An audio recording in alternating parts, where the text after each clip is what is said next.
Everybody, I think it's just about 12 o'clock or a minute or two. So I see a few Telerik hats there. Sorry if you didn't get one. Apparently, they are now going for 2,500 rupees on eBay. That's how expensive they're going. So, I would say keep them. They're collector's editions. So, as I was introduced, hold on, works on my PC. How many people here work in an organization where you write code and somebody else executes the code, typically in like another country or something?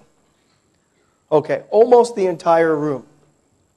So how many people have come up with a bug, or you've delivered software, you've tested it, it works perfectly okay, and then a bug comes, and then you say, well, it works on my machine. How many people have said that? Okay, that's my Twitter handle. Works on my PC. So you can follow me on Twitter. Thanks. You can follow me on Twitter. I've been, obviously tweeting about the event here at GIDS. So I am from New York. I'm from the United States. As you could tell, my accent, I don't sound Canadian. Can you tell a Canadian accent versus a U.S. accent? No? Okay, you guys will be experts. I gave you a shout about supper. That's a Canadian. About, instead of about. Supper, shout. So they do that a lot. And then also they say, eh, all the time. Eh. So one of my colleagues is Canadian. We're doing a session together either today or Friday or something. So I have to make fun of Canadians. But I'm from the States. I live in Hong Kong. So it's I have my Hong Kong rugby jersey on, if you've seen me speak last year, because I will be presenting an agile session today. So that's how you kind of find me. Works on my PC. That's probably an easy way. Add me. If you're not on Twitter, let's see. I can put my Hotmail address on. Just make sure you put GIDS or something in the, put GIDS or something in there so I don't confuse it with all the spam. Because somehow Hotmail's great spam protection, I can get a bride from Russia with no problems. That comes right to my inbox. But emails from my sister go to the spam folder. So I don't actually have not figured out Hotmail spam folder.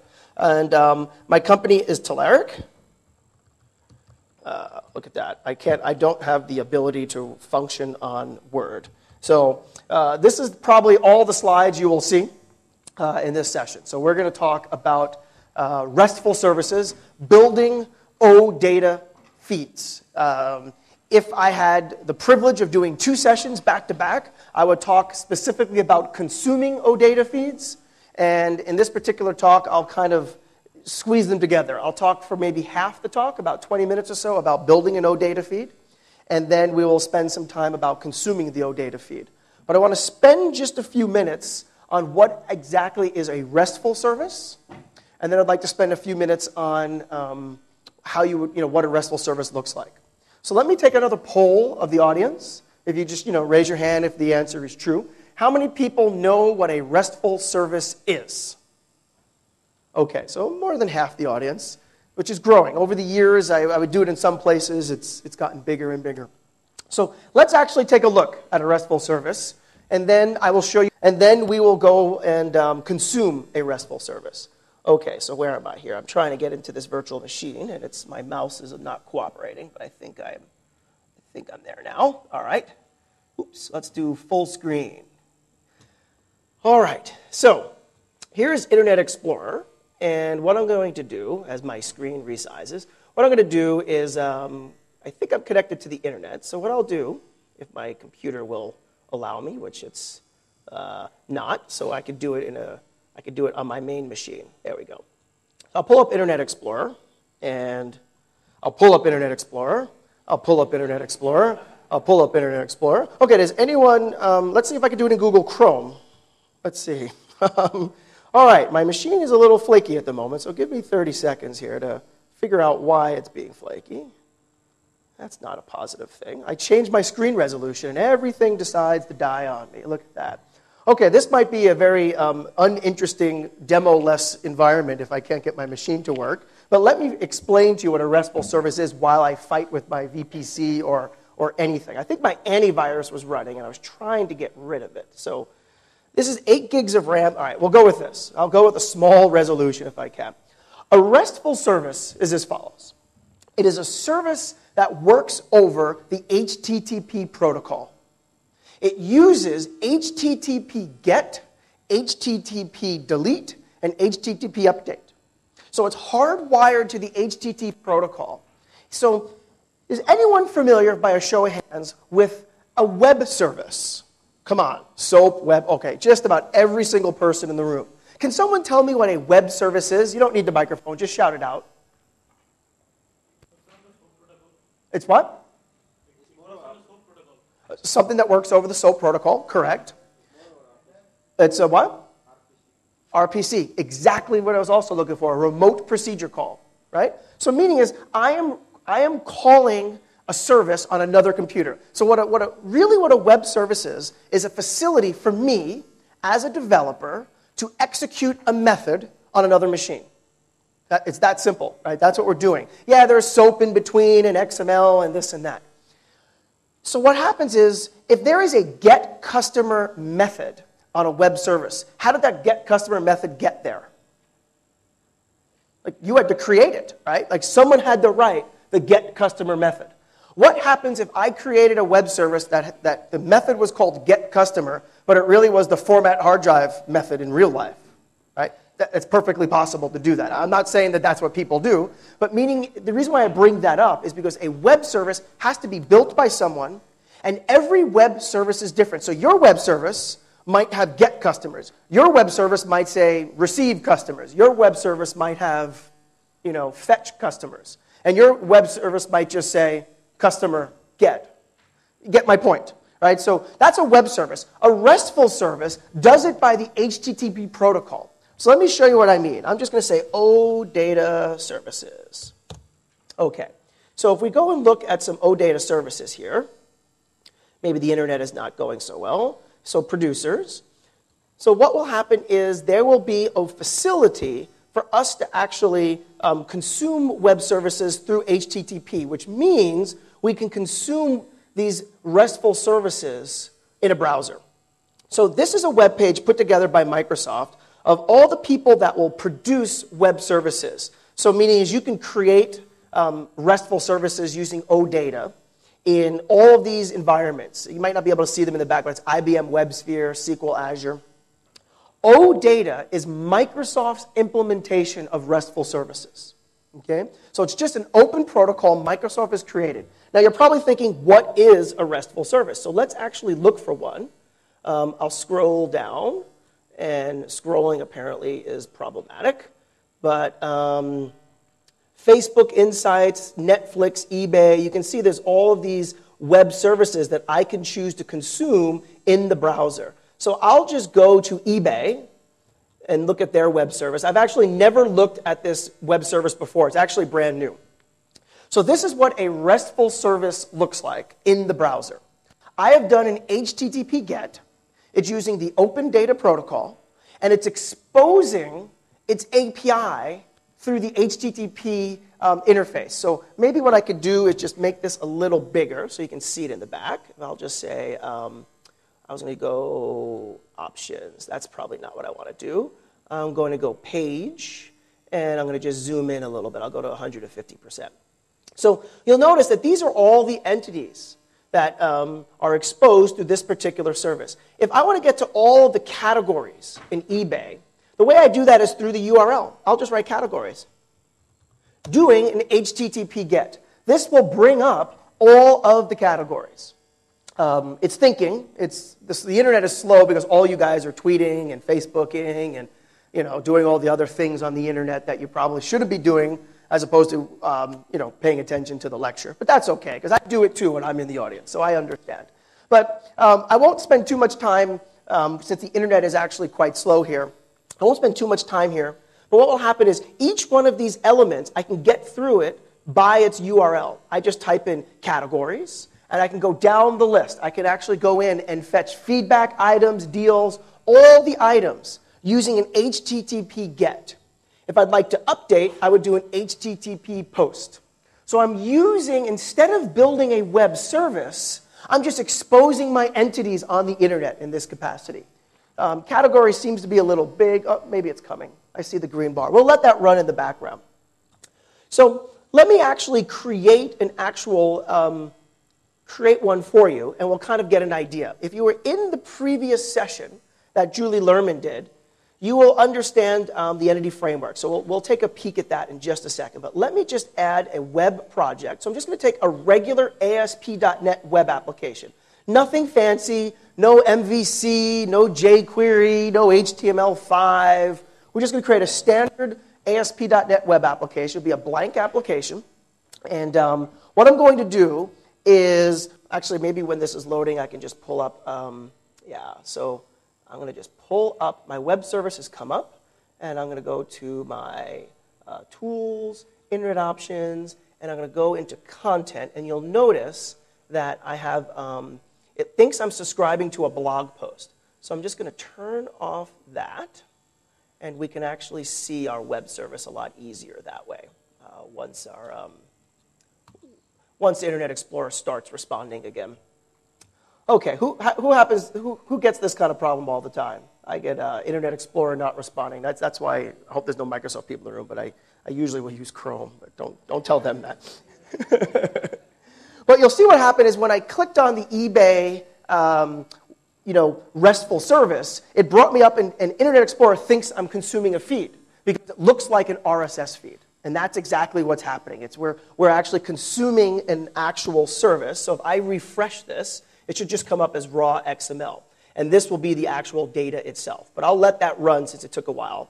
And what we'll do is we'll go back into our Visual Studio implementation, which is still running any day now. There's my web project. So what I'm going to do is I'm going to add to this web project an entity framework model. Is everyone here familiar with the entity framework? Okay, just about, I'd say almost everyone raised their hand, maybe 25% did not. So if you're not familiar with the entity framework, Julie Lerman, I think if you were here, just did a session on it. It's a way to map your database tables to entities. And what we're going to do is we're going to go to Northwind, and we're going to map some tables to entities, and then we're going to expose it as a RESTful service. And then hopefully it will become all clear to you, and we'll be able to actually go in and run our RESTful service. So let's do that. So I'm going to right-click on my application. If you've never seen the entity framework before, this will be new for you. If you've seen it before, it's no big deal. But I'm going to say ADO.NET Entity Data Model. And you can use any other ORM that's out there for this particular process. What I'm showing you, you could even write it yourself if you wanted to. But we're going to use the entity framework since it's free. It comes with .NET 4.0. I'm going to hit Next. And I already have a connection string set up to Northwind. So I'm going to just pull up Northwind. And right now it's going to the Northwind database, which sits right here on this computer in this particular image. And it's just going to read all of my tables, my views. And I'm just going to take the customers. Let's take orders and order details. I'm just going to take 3 tables just for demo purposes. And I'm now going to have an entity data model.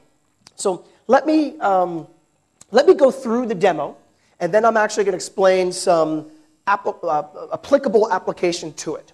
So right here, I have my tables are mapped. Here's my customer, my order detail. If I was building an application, and if I was building an application around the entity framework, I can write LINQ statements, I can build web pages against this. That's your call, if you choose to do that or not. If you're still using stored procedures and queries, that's perfectly fine too. But this is just an option for you if you would like to create an OData RESTful service. So I'm going to close this down. And what I'm going to do is I'm going to go back into my project. I'm going to right-click, and I'm going to say Add. And I'm going to say New Item. And I'm going to look for something called a WCF Data Service. And someone can help me find it too. I'm sure it's here somewhere. I see a WCF Workflow Service, WCF Data Service. And I'm just going to call this GIDS Service or something like that. GIDS Service. And I'm going to hit Add. So what this is going to do, is anyone here familiar with creating a web service in Visual Studio? Right, so you create an SVC file, so almost everyone's familiar with it. This is exactly what we're doing. What I created here is my SVC file, and what I'm going to do is bind my service to my ADO.NET entity framework model. And then, automatically, that is going to become my RESTful service, my OData RESTful service. So I'm going to show you how to create. You could create it in just 2 or 3 minutes, as you can see right now. So the first thing I do, I have to write 1.5 lines of code, which is great. Here's the half line, is I just need to put the name of the Northwind entities. And that is the name of the entity model that I just mapped from Northwind. If you remember, just 1 minute ago, I went into the entity framework and mapped a model. Okay, so that is the name of the model. Okay, so that's all you put there. And then I have to do one more thing. I have to create the permissions. And for that, I can actually just uncomment a little piece of code that they have for me. And it's called config.setEntity setAccessRule. And in this particular case, I'm going to say star. And what star will do is say, apply this rule to all the entities in your model.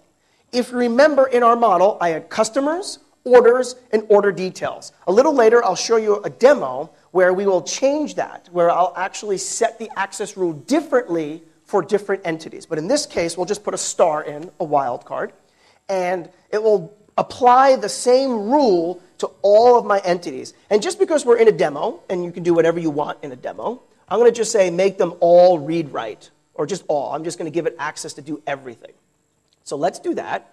I'm going to build this. And now what I'm going to do, now that my project is built and I have no compile errors, which is very rare for me, but then again, I only had to write 1 line of code. So it's pretty difficult for me to get a compile error. I wrote 1.5 lines of code, which is a lot of code for me by 11 o'clock in the morning. I usually write my code in the evening, like all of you. So I would zoom in on the project, but I have a feeling in a VPC, if I zoom in, it might have some problems. So that just says gidservice.svc. Okay? So I'm going to right-click and say View in Browser. What do you think we're going to see? Can anyone take a guess? I'll give you a prize. I won't really give you a prize. We're going to look at something like the eBay one. Right? The eBay one was public. We went on the internet. This should be faster because it's running on my local PC. Okay? So this is what I was trying to show you with eBay. Okay? So if you remember our entity model, we had a customers, an orders, and an order detail table that we mapped in the entity framework. Because I put the star, the wildcard, what I got was the ability now to map my RESTful service to all 3. So let me show you what I was trying to do with eBay. And while I think of it, let me close that browser instance just to save some memory here. But here's the eBay one. It finally came back, of course, because I was, talking to you guys. I'm just going to type in the word customers. And the reason why I'm typing in the word customers is I'm doing an HTTP GET, okay? And I'm bringing back all the information on the customers. And if you're familiar with the Northwind database, this is just all of the records in the Northwind database. How do you think, and let me just show you what I'm doing here. I'll just go back into my Word document. This is what I typed. Okay, so ignore the local host, right? Because this would be, if this was your service that you deployed onto your machine, right? This would be www.your server.in/gid service, which is your service name, and then you have customers. Okay, how do you think I look at a single customer? I'm doing HTTP gets here. Like I want to look at this customer, BLAUS. Okay. So what I would do is I would just put that as part of the URL. Remember, I'm just doing HTTP gets. Oops, I want a single quote. That's going to fail. Where are my single quotes? You probably can't see exactly what I'm typing, but I'll put it back up into the notepad for you in just a second. But this will now pull up just that single customer. Okay? So this is just the data for this one customer. Okay? So what we've done is this. Service name / customers, and now I'm putting in the unique customer ID. So let's compare this to the web service. How would I get this in a web service? In a web service, you would have to write a method called get a return list of customer with ID, right? And then you, as the client, would have to consume that method and then display that list in a box somewhere, right? Which of course we'd have to do here too, right? But we don't have to write that method.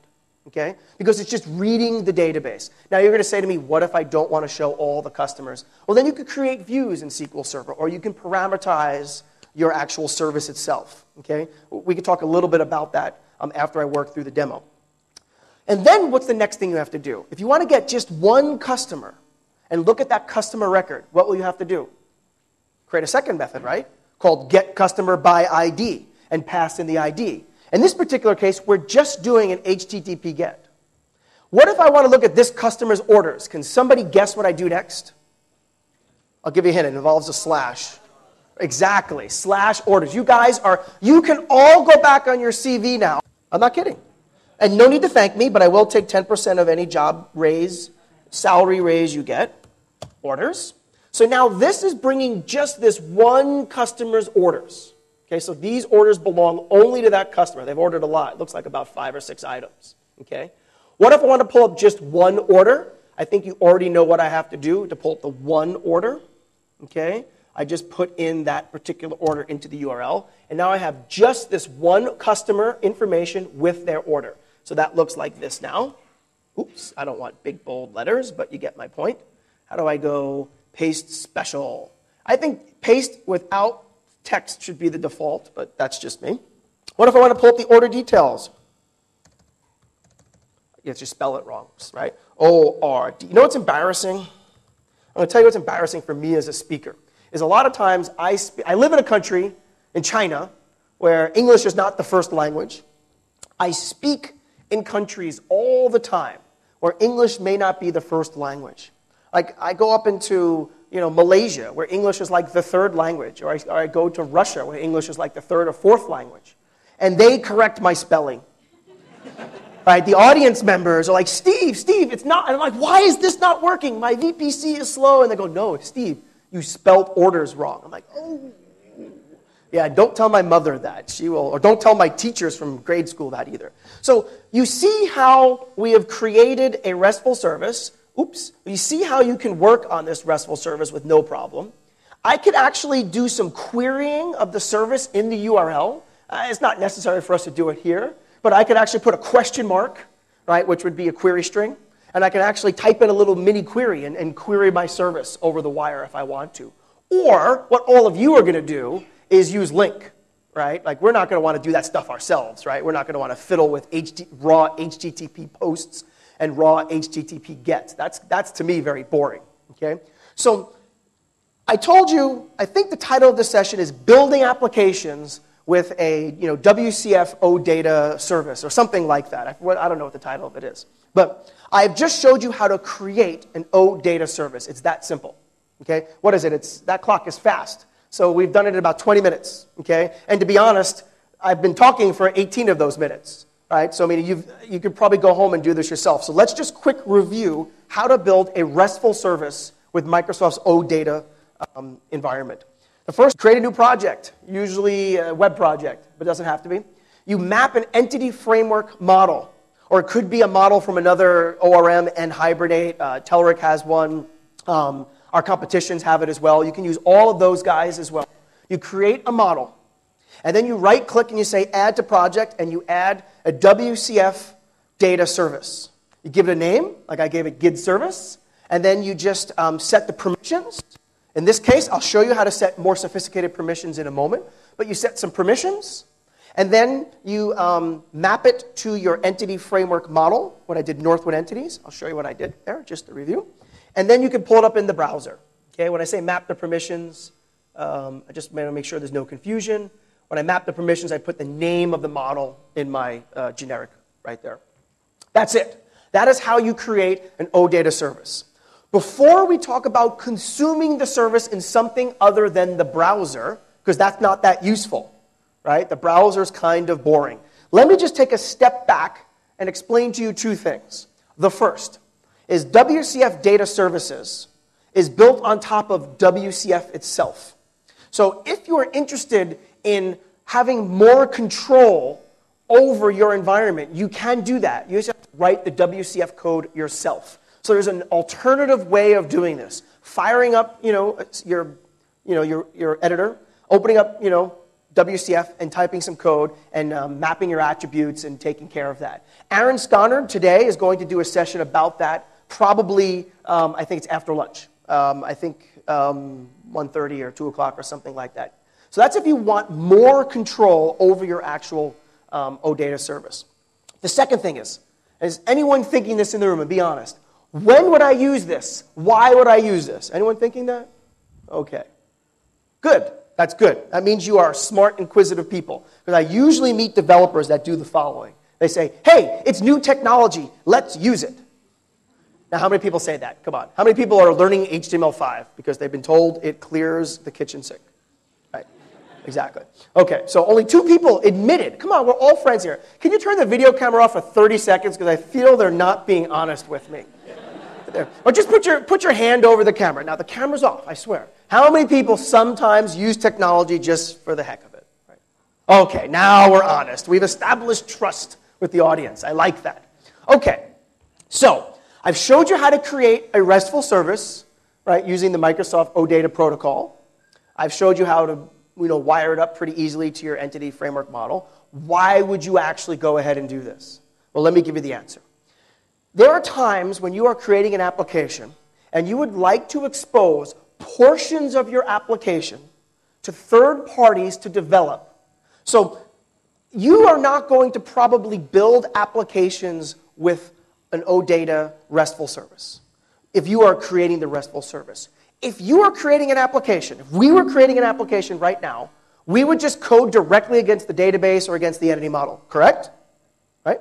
However, what if we wanted to expose our API for third parties to do? Think of Twitter. How many people use Twitter? Okay, almost everybody, right? Works on my PC. Best Twitter handle ever, right? So Twitter releases their API for free using a RESTful service. Great. So third parties can build TweetDeck, can build, Seismic, can build all the Twitter feeds.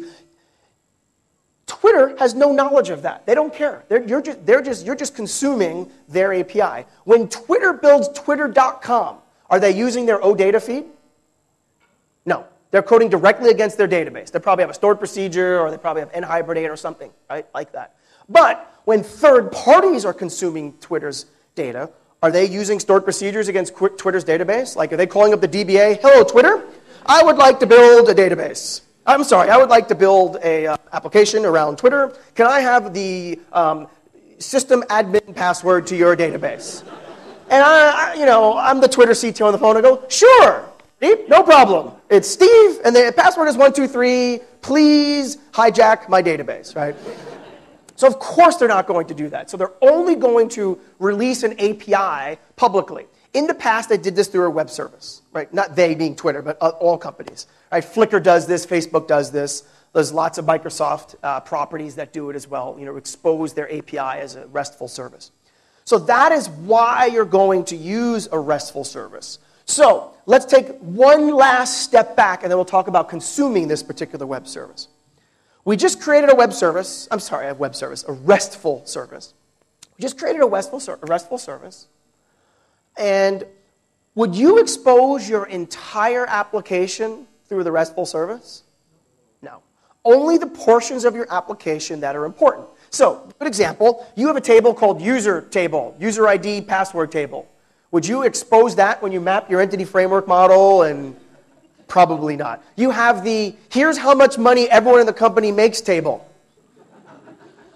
Anyone ever accidentally exposed one of those tables somewhere?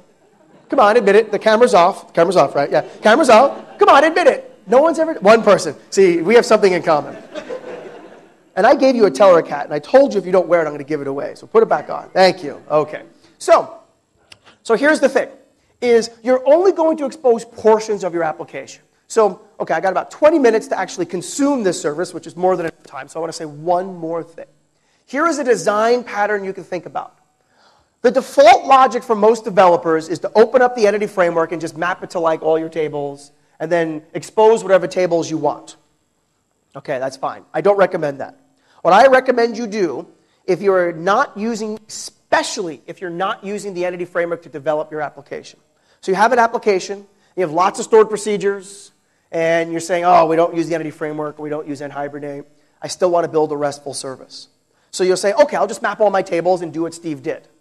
Well, what you probably would like to do is create a series of views in your database that represent what exactly you would like to expose. So you create a subset of your application, create those as views. You can put permissions on those views, right? If you want your API to just be read-only, or at least certain tables only to be read-only, those views, by default, you can make them read-only views, right? Especially if you have a join, it's automatically read-only. Okay? So you don't have to worry about injection and permissions and things like that. And then you can map your entity framework against those database views, and then you've mapped only the subset of your application. Okay? One last quick kind of comparison. Anyone here familiar or like RIA services?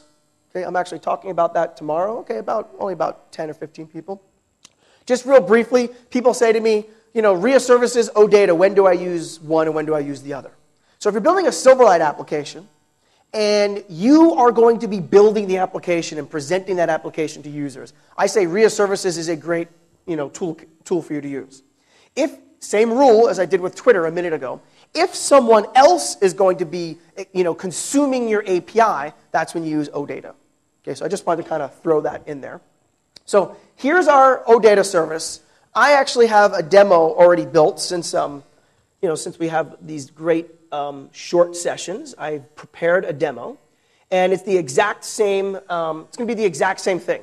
Meaning is I have an entity data model that is mapped to customers, orders, and order details, if I can find that, called Northwind service. Oops, wrong one.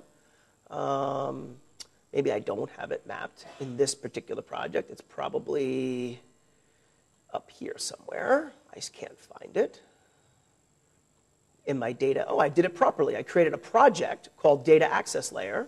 So I have I've created a separate project called odata.demo.dal, and it's a class library project, and the only thing in the project is my entity model. Okay? So I violated my rule. I'm exposing my tables. I didn't create views like I told you to do, but guess what? I can do that because I'm the speaker. Right? I'm just demoing code. I don't have to put this into production, right? So in production, you probably want to take a harder look at what you expose and not expose. But for playing around and for demos and internal applications in your organization, you can just map your tables one-to-one. So I've mapped customers, order details, and I actually mapped the products on this one just for fun. Okay, I have a Northwind service. Remember the second step, right? Step number one is map an entity model. Step number two is add the OData service to your project, which is I did. So remember I said you have to write 1.5 lines of code. So here's the half. I told it Northwind entities. This tells it what particular item to do. So in this particular case, it's Northwind entities, same as before. Who remembers just a moment ago, I said to you, we're going to set permissions globally for every entity. And I said, later, I will show you how to set it granularly for individual entities. Who remembers that I just said that 10 minutes ago? Great.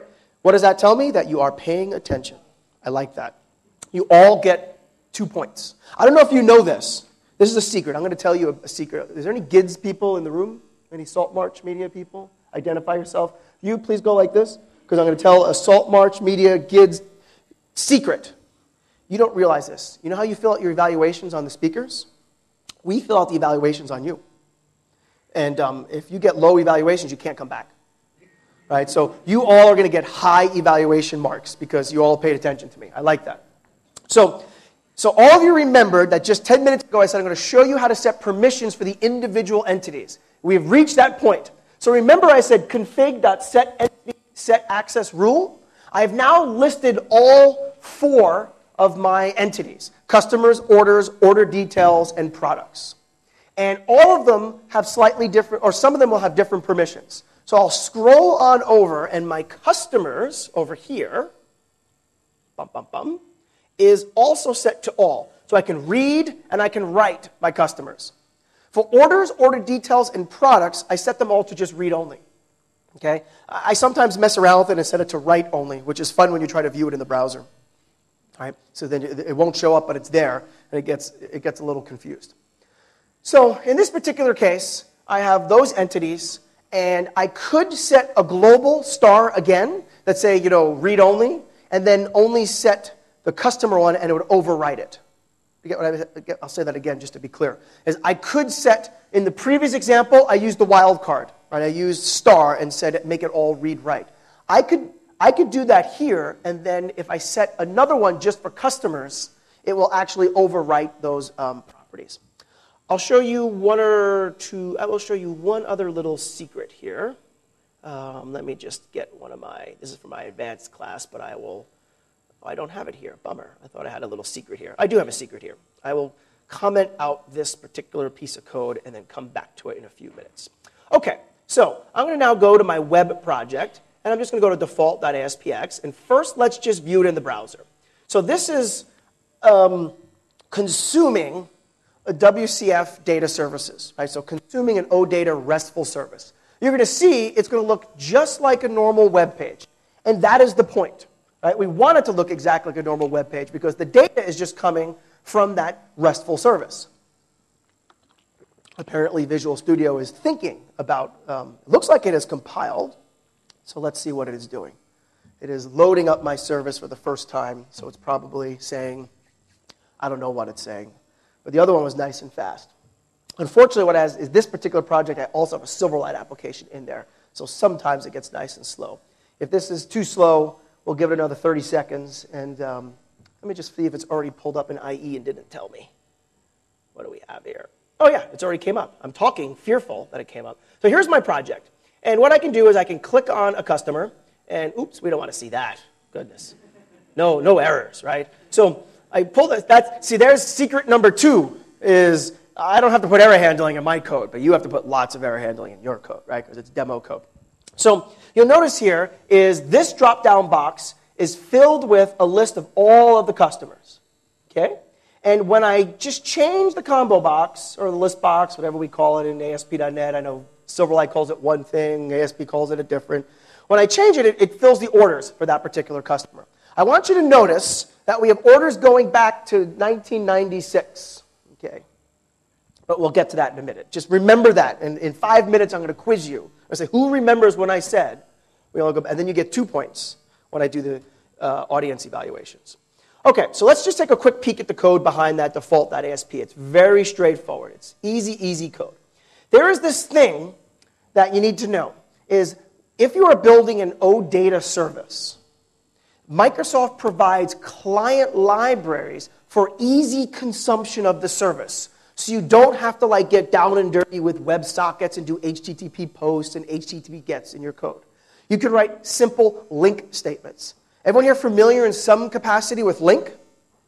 Okay, almost everybody. Perfect, you're going to feel right at home. Before I show you the demo, I don't want to forget. I used to, when I had slides, I would write a slide with, there is an OData client for all these technologies. And it pretty much is every technology Microsoft has, right? Windows Forms, Silverlight, ASP.NET, Windows Phone 7. So all the Microsoft technologies. So you might be thinking, well, if I have to build a Java client, or forget Java, who cares about Java, right? Thursday, right, I guess.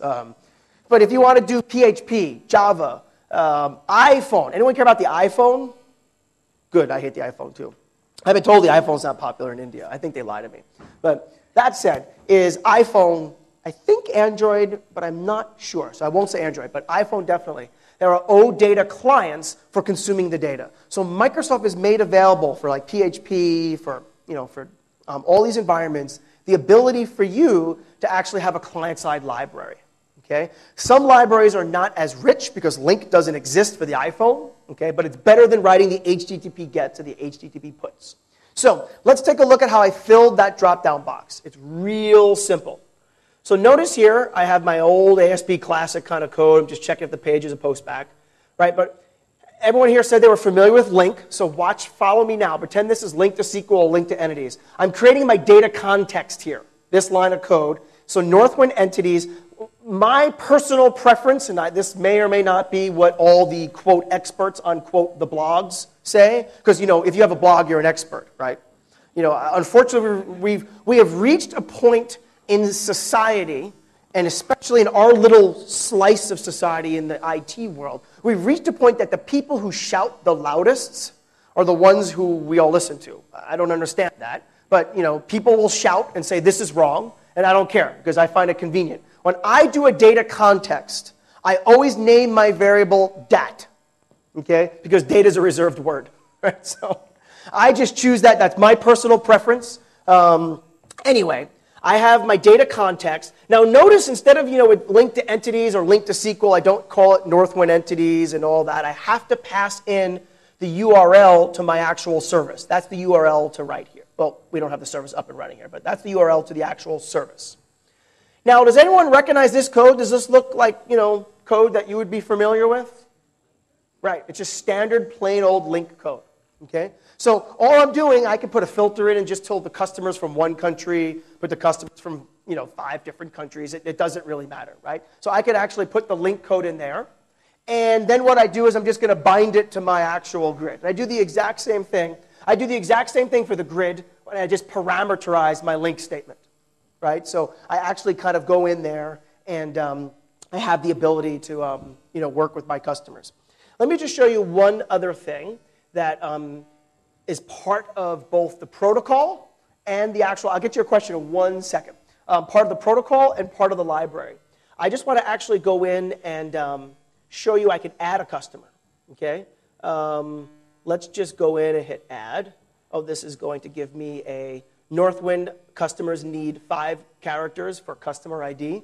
I was able to put that error message in, okay? And I'll show you how I did that in a second, right? But I put in some data validation. So let's actually just go in and fix my error. And that's my real address in Hong Kong. So I've added a customer called AAEEBB called Steve Inc. If we go back to our main page, we should see a Steve Inc. in there, right? I should have no data, right? I added no orders. But remember, I said I have the ability to actually perform an add because in my code, if you remember, in my permissions, I said that the customers table was allowed to have read and write by giving it permissions for all. So let me just show you how I performed the add. Hey, look at that. I mean, let me experience with lights going out in the middle of a session. And I realized that my job is really boring without electricity. I was able to entertain the audience for about 2 or 3 minutes, but it didn't really go well after that. I started saying, well, tell me about the weather. Heard it's 45 degrees today in Karachi, right? So let's see. I may not be able to, we may be dead in the water for that. Let's just take a peek. I think it's function F8, but I think that needs to warm up. So I might have been sabotaged in my very, very last demo. I don't know. It's blinking. Blinking is bad. We want steady green. But if you just turn it on and off fast 5 times. That's how I got into IT. I was doing a summer intern job in like first year of university, and I'm not kidding. And the boss's printer broke. And then they said, who can fix it? And I was just bored, so I said, I'll fix it.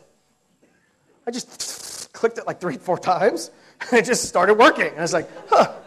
And they said, you should go into IT. I said, okay. I went back to university and said, I don't want to be in IT. Oh, we got to boot up? All right, so while that's booting, let me tell you what I did, and then take a step back. How many people have used LINQ to add a record to a database? DB context, remember, I use my variable name DAT. And I connect back, I pass in my context. Here's my customer's context. So I'm just, all the properties in my, look at my very well-named fields. I had good intentions. I started, customer ID, and then I said, this is demo code. Screw it, right? I figured I could, drink another beer, or I could just, finish them all. So, if you've worked with the entity framework or LINQ to SQL, I'm just adding a customer object in, I'm hitting save changes, and then I say update successful. And then, of course, I just do a little bit of code here with changing the color if I get an error message and things like that. So here I did do an error message, right? I want to prove to you I can do error message. I know I had one question, but I'm going to hold your question to the end only because I lost a minute or 2 with the screen going out. And I want to show you one last thing. I want to show you that there are some hooks to get you to go further. There is a tremendous amount more that you can do just with the protocol. I taught you the bare basics. I taught you how to build a service and then consume the service, using the client-side library, okay? If I kept giving you demos, you'd be really bored because it's like building anything with LINQ, okay? And that's the point. I deliberately showed you a dirt simple example. That's an American phrase. I don't know if that translates well, but a very simple example. Deliberately showed it to you that way to show you how easy it is. However, you're probably thinking, I need to have, more specific control over security. even though I can do read and write, I need to be able to do a lot of different things. So let me just show you one or two of the things that you can do. So I'm going to go back to my service, and what I'm going to do is I can implement things like paging directly in the service, but I'm not going to go into those particular things. But I can also create my own method. And in this particular case, I'm creating a method called customers in country. And I'm passing in a string of a country name, and I have a LINQ statement that's querying the database and will release an actual OData method called customers in country that I can call in the browser. Right? I could just say service name / customers in country * equals, country equals Germany, right? And I can actually filter it down there. I can also do this, which is pretty cool. I could go in and say, I want you to pay close attention to this. Do you guys remember, I love when I ask this question, do you guys remember a few minutes ago when I said, remember that the data goes to 1996? Who remembers that? Awesome. You all are .NET ninjas, even though if you all don't have hats. You have to have the hat, though. Put your hat on. I gave you a hat. Okay, the hat's on. That guy, like 5 times today, has taken the hat off. I said I'm going to give it to somebody else. Okay, let's go back to the actual project. What I've done is done something called a query interceptor. A query interceptor is an attribute that hangs over an actual query or an entity type that says, perform this query when anyone comes to my particular entity.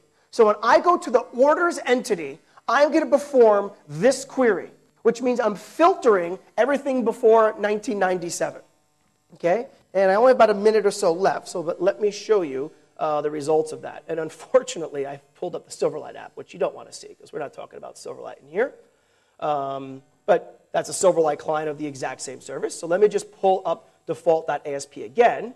And what we'll do is we'll pull up that first demo, and the first customer had data going back to 1996. But now all customers will not see data before 1997. You can get very specific with that particular query. Meaning is you can query by the user who's logged in, because let's face it, at the end of the day, let's run this one more time, view in browser. At the end of the day, this is just an ASP.NET application. So you could put forms-based security on top of it, okay?